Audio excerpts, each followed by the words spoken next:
In this training video, we're going to have a look at qualification management inside Gearlog. There are three parts to that. The first part is deciding what qualifications are relevant to your organisation that you'd like to track. The second part is adding those to your users and evidencing them. And the final part is reporting and alerting, so knowing when qualifications may be lapsing or have expired. Let's just understand what we mean by the word qualification in Gearlog. That's any check or measure that you make on your staff. So those could be externally police qualifications from a national body, such as mountain training in the United Kingdom, where those awards are provided by qualified providers and you need to track them against your users. They could be internal checks and measures that you developed yourself, for example, observations of a new instructor's working.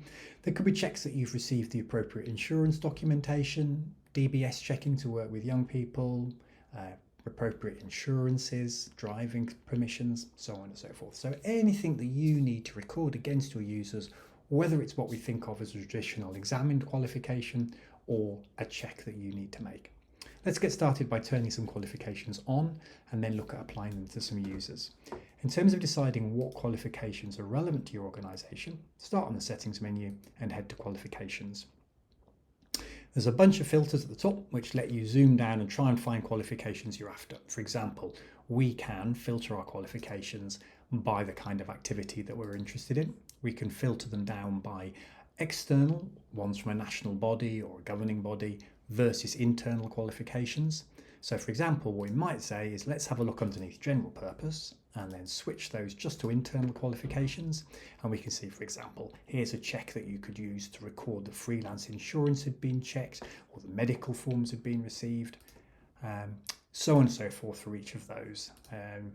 We'll change that back to climbing and external ones. You can filter by country. So if you were looking United States as opposed to United Kingdom, you could have a look at qualifications which might be relevant in that country.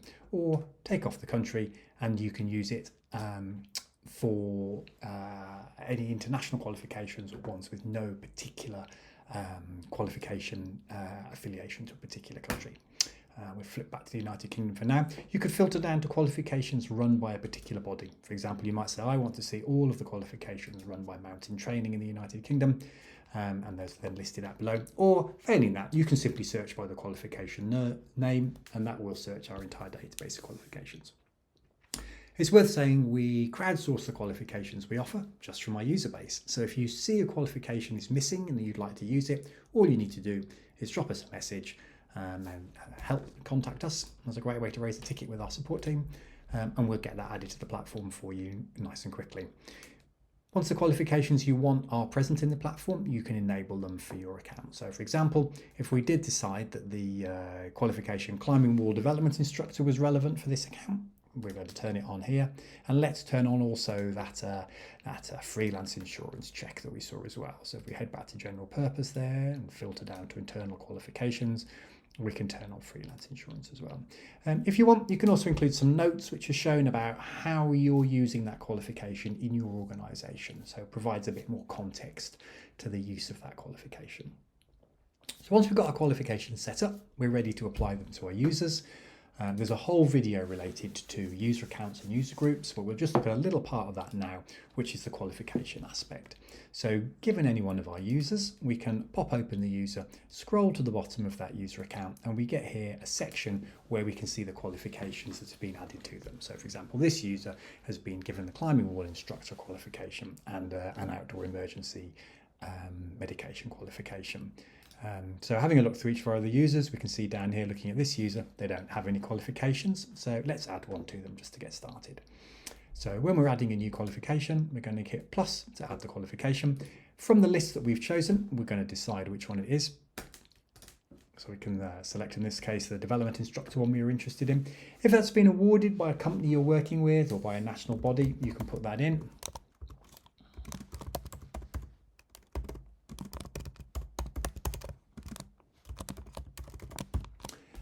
When was your qualification awarded? Pop the date they got it in. Some qualifications expire after a certain period of time and some don't. So those which are indefinite, you can simply leave it with no expiry date. Those, like a first aid qualification, which is good for 2 or 3 years, then you're going to set an expiry date on that, and you can use our alerts and reports to know when users may be coming up to redo that qualification. Any additional notes you want to record, pop in there, and then you can give a current status to this one. So what you might say, for example, is, well, I believe they've done it, but they've yet to provide me with any evidence. I've not had their certificate, so I'll pop their qualification onto the platform, but for now we'll leave it as marked as certificate missing. So it's flagged up in red and would appear so on our reports as well. When we're ready to evidence that qualification, we can use the little upload icon here, which will let us start to attach documents to that. So if we were to click on the upload icon, you could say it's their certificate for 2025 to 2027 in the case of an expiring qualification. When does this particular qualification certificate that we're only start? So you can have them, every 2 years, every 3 years, and show that continuous accreditation if you want. So we might say this one begins 1st of December 2025 and then ends 2027, for example. So set that one up for 2 years, provide any notes, and of course you'll also want to provide some evidence or a document, so a PDF or a photograph of that, so we can browse into there and attach some kind of a document.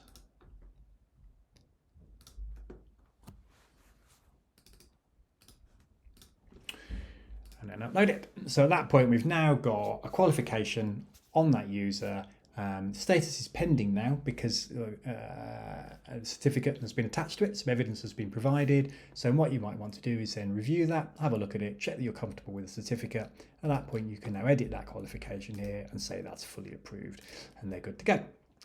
So that's an example of adding a qualification to a user and then evidencing it.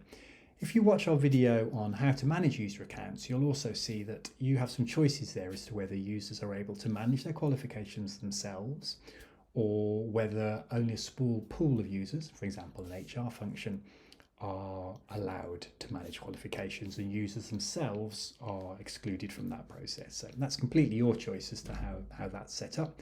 Have a look at our user training video to see a little bit more about those options on users. And then the final part on this would how you know what qualifications your users have got and what current status they're on. Unsurprisingly, on the reports menu, there's one for qualifications.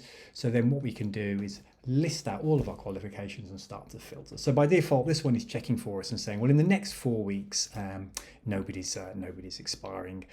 Let's just take that filter off so we can just see those other qualifications. So we can see we've got 3 on the platform, where the person works, what their name is, what the qualification they've got is, when it was awarded, when it expires, and some details about that user.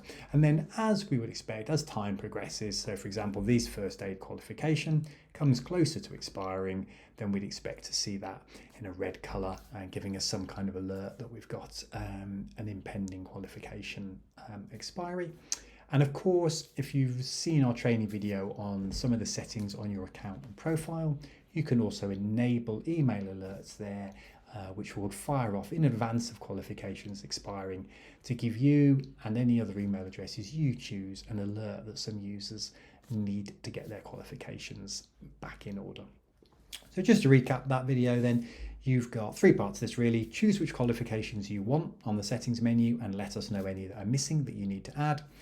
On your users, start to add qualifications to your users and evidence them appropriately to show that they really have got those qualifications. And then finally on the reports menu, you can report on those qualifications to see their current status and look for any that are lapsing. Don't forget that option on your profile to turn on email alerts. And also, as a last point, don't forget also on the importer, you've got the ability to import qualifications. So if you have a large user base and they've all gone through a training program and you've got lots of qualifications to upload, there's a really nice tool there that will let you bulk assign qualifications to your users as well. Hopefully that's been a useful video. You've gained a good sense of how you can use qualifications in Gearlog and thus help yourself to store not just your equipment assets, not just your documentation, but also your user credentials and your user qualifications inside the platform.